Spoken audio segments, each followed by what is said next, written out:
Esprit. Santri na Kaolack.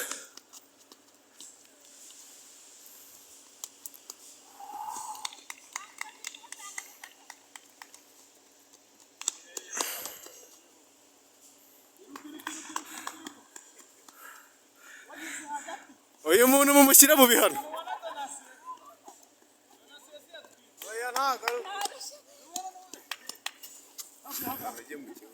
Njye ntabwo ndimo.